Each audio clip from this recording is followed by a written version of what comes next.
पता नहीं क्यों अपने आप कट गया था।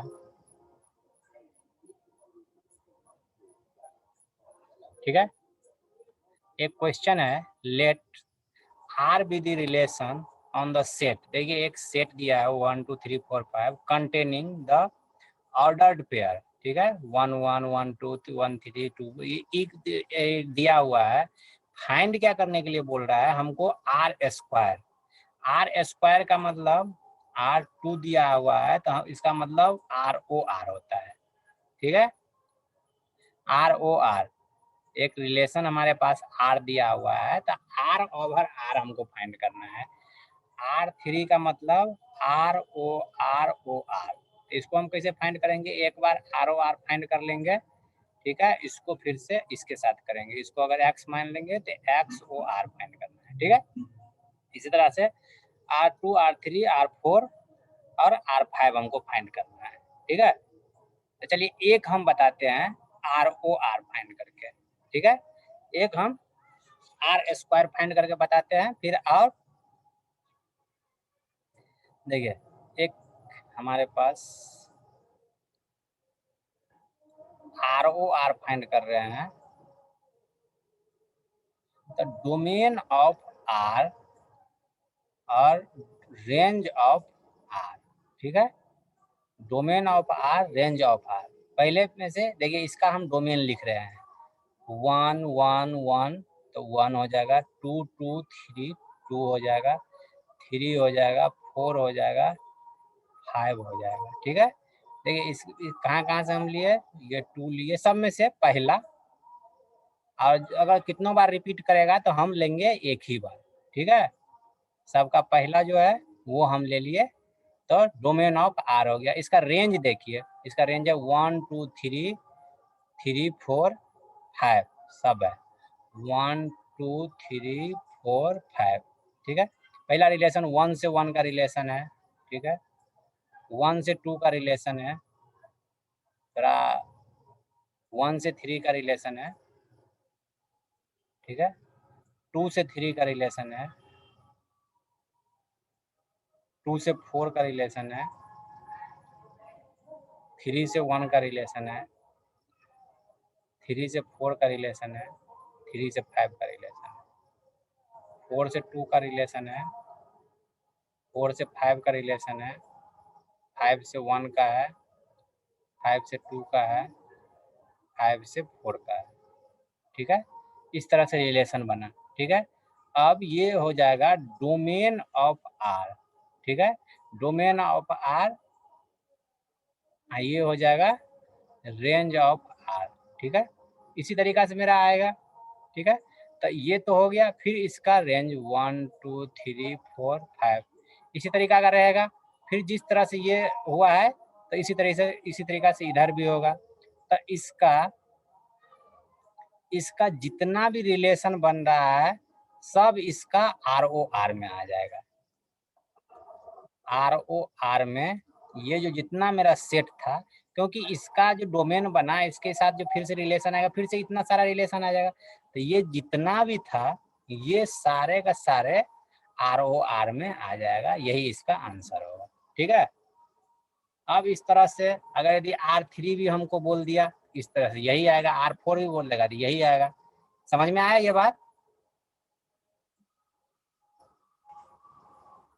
किसी को कोई दिक्कत है अभी इसे समझने में?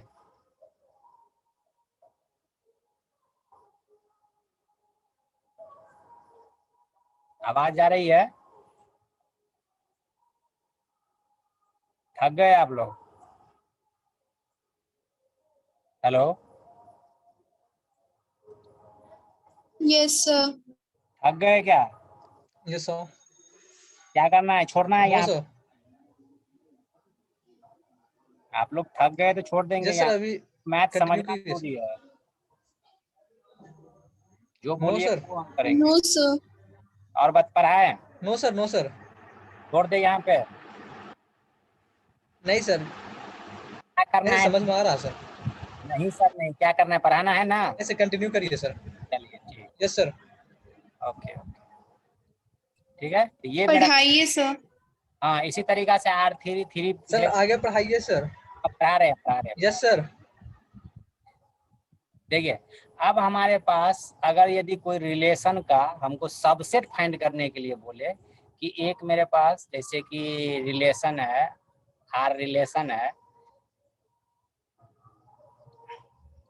1 और 2, ठीक है, 1 2 है, तो इसका हम कितना सबसेट बना सकते हैं, ठीक है, आर क्रॉस आर का हम कितना सबसेट बना सकते हैं। आर क्रॉस आर कितना आ जाएगा, 4 एलिमेंट हो जाएगा, ठीक है, 4 एलिमेंट 1 1 1 2 1 3 1 4, तो इसका सबसेट कितना बन सकता है, मीन्स सबसेट समझते हैं इसका छोटा छोटा पार्ट, क्योंकि चार। फाइव जो हर एक का सबसेट होता है, फाइव एवरी रिलेशन का सबसेट होता है वो, ठीक है, ये शुरुआत से ही बताते आ रहे हैं। तो यही हमको सबसेट फाइंड करना है। तो देखिए एक n एक एलिमेंट होगा, ठीक है, उसका ए एक रिलेशन है, उसका उसमें n एलिमेंट है, ठीक है, तो ए क्रॉस ए में क्या हो जाएगा, n into n, n element है एक में, तो उसको क्रॉस करेंगे तो n into n n square हो जाएगा। इसका सबसेट हम फाइंड करेंगे, तो सबसेट फाइंड करने का सबसे वो तरीका है कि 2 के power n square, n square means number of element, अगर यहाँ 4 एलिमेंट होगा, यहाँ जैसे 2 एलिमेंट है, तो इसका हम सबसेट फाइंड करेंगे, इसका सबसेट फाइंड करेंगे तो 2 टू द पावर 2 हो जाएगा, ठीक है, ये रिप्रेजेंट करता है n, नंबर ऑफ एलिमेंट कितना हो जाएगा, तो 2 दूना 4 दूना 8, इसका जो निकल के आएगा 8 सबसेट इस रिलेशन का, अगर 2 एलिमेंट है तो इसका 8 सबसेट हो सकता है, 8 सबसेट हो सकता है ये वाला, ठीक है। तो चलिए तो इसको हम आगे देखते हैं कि इसको हम कैसे फाइंड कर सकते हैं। चलिए इस पर कोई क्वेश्चन नहीं है, ये सिंपल सी याद रखिए कि अगर यदि आपको कोई रिलेशन में नंबर ऑफ आइटम देता है तो उसको उसका सबसेट पूछे तो उसका 2 to the power n square n, तो ये इसका नंबर ऑफ एलिमेंट होगा, ठीक है, ये नंबर ऑफ एलिमेंट होगा, क्लियर। सर ये आर क्रॉस आर के लिए वैलिड है ना सर, जब आर क्रॉस आर नहीं, ये आपको आर क्रॉस आर ही, जैसे देखिए सर ए क्रॉस बी, हाँ ए क्रॉस बी मतलब कि अगर ये 2 रिलेशन है तो उसमें एलिमेंट तो काउंट हो जाएगा ना कि फर्स्ट में कितना एलिमेंट है, सेकंड में कितना एलिमेंट है, रुकिए हम बता ही दे रहे हैं। ए में अगर यदि 1 2 yes sir, element, yes sir, B में 3 4 5 एलिमेंट है, टोटल एलिमेंट कितना हो गया, इसका रिलेशन कितना बन सकता है, 3 दूना 6 रिलेशन बनेगा ना, 1 3, ठीक है, 1 4 1 5 यस सर, 2 3 2 4 2 5, ठीक है, 6 रिलेशन बना ना, 2 टू दी पावर कितना एलिमेंट हो गया, 6 का स्क्वायर, इतना सबसेट बनेगा, ठीक है। चलिए अब आता है कि रिफ्लेक्सिव, सिमेट्रिक और ट्रांजिटिव, ये आप बहुत अच्छा से पढ़े होइएगा, पूरा 12th इसी में पास होता है। ये रिफ्लेक्सिव क्या होता है, relation R set to be reflexive if a comma a is in R for every a in set A, ठीक है। सबसे पहले तो लैंग्वेज देख लिया, सीधा एग्जाम्पल पे आते हैं, एग्जाम्पल समझाएंगे तो ज़्यादा समझ में आएगा और जल्दी जल्दी खत्म भी होगा। इसको हम रिलेशन ए टू ए दिखाएंगे, ठीक है, ए टू ए। एक एग्जाम्पल देखिए, एक मेरा सेट है ए, एक सेट है ए, इसमें 3 एलिमेंट है 1 2 3 4, तो ए क्रॉस ए करेंगे, आपको बताए ए क्रॉस ए में 1 1 1 2, 2 बार ए लिख लीजिए ना, 2 बार ए लिख लीजिए 1 2 3, ठीक है। एक बार ए से इसको तीनों करेंगे, फिर 2 से इसको देखिए 1 1 1 2 1 3, फिर 2 से 2 1 2 दिखा दिए, इतना ए क्रॉस ए हो गया। तो अब हम इसको रिफ्लेक्सिव कैसे कहेंगे, रिफ्लेक्सिव हम कैसे कहेंगे इसको, रिफ्लेक्सिव उस एलिमेंट को कहेंगे जिसमें अगर ए है तो नेक्स्ट एलिमेंट भी मेरा ए ही होना चाहिए, अगर बी है तो नेक्स्ट भी बी ही होना चाहिए, अगर सी है तो नेक्स्ट भी सी ही होना चाहिए, ऐसा नहीं कि इसमें ए है तो इसमें बी होना चाहिए, ठीक है। तीनों एलिमेंट 1 2 3 है तो इसका डोमेन और रेंज इक्वल होना चाहिए। मीन्स इसका डायगोनल एलिमेंट, किसी भी इसका डायगोनल एलिमेंट ए आई आई, ए जे जे, ए के, ठीक है। ऐसा ए आई जे नहीं होना चाहिए। ये जो डायगोनल एलिमेंट है तीनों डायगोनल एलिमेंट ही होगा। क्लियर? तो इसमें क्या ये रिलेशन रिफ्लेक्सिव है? क्या ये ए क्रॉस ए रिफ्लेक्सिव है? यस। कैसे?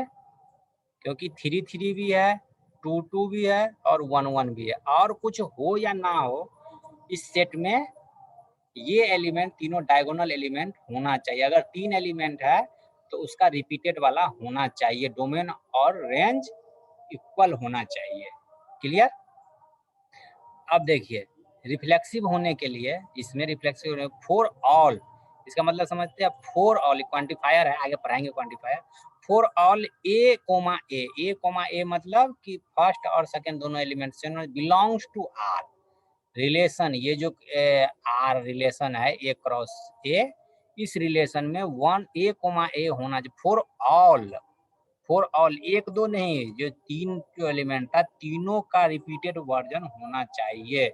ए बिलोंग्स टू ए मीन्स ए जो बिलोंग्स करता है ए क्रॉस ए में होगा। क्लियर? अब देखिए नीचे में कुछ एग्जाम्पल दिया हुआ है, आप बताइएगा क्या ये रिफ्लेक्सिव है। ठीक है। रिलेशन R1 5 है, मीन्स कोई एलिमेंट इसके पास नहीं है। ठीक है। क्या ये रिफ्लेक्सिव है?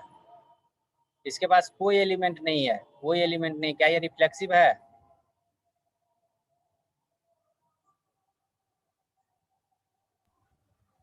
No sir. क्यों नहीं रिफ्लेक्सिव है? रिफ्लेक्सिव होने के लिए क्या है, एक रिलेशन दिया हुआ था, इसके पास क्या था 1 2 और 3 दिया हुआ है। ये रिफ्लेक्सिव क्यों नहीं है? क्योंकि इसके पास 1 1 या 2 2 या 3 3 नहीं है। ठीक है, इसलिए रिफ्लेक्सिव नहीं है। क्या ये रिफ्लेक्सिव है? देखिए एक ए है, ये बोल रहा था फॉर ऑल ए होना चाहिए, तो क्या इसमें ऑल ए है? 1 1 तो है, एक ए है, लेकिन सारा का सारा होना चाहिए। 2 2 भी 3 3 भी होना चाहिए, इसीलिए ये नहीं है। यहाँ देखिए 2 एलिमेंट है, 3 3 नहीं है, इसीलिए ये भी नहीं है। ये रिफ्लेक्सिव है। ठीक है, क्या ये रिफ्लेक्सिव है? ये 3 तो होना है, इसके अलावा कुछ भी हो रिफ्लेक्सिव ही होगा। क्लियर? ये देख रहे हैं डायगोनल एलिमेंट, अभी हम बताए थे डायगोनल एलिमेंट होना चाहिए। सर क्वेश्चंस में दिया हुआ है ए बिलोंग्स टू ए, तो ए क्या है सर मेरे पास? अच्छा बताते हैं, तो यही ना बोलते हैं कि पहले तुरंत पूछा कीजिए। ए है मेरा ये वाला एलिमेंट, ये वाला एलिमेंट ए बी सी, ओ ये सर ठीक है। तो A B yes C yes. मानिए। ठीक है, इसीलिए बोल रहा है कि for all A means A के जगह पे इसका डोमेन और रेंज दोनों ए होना चाहिए। क्लियर? बिलोंग्स टू आर, ये जो रिलेशन है इसमें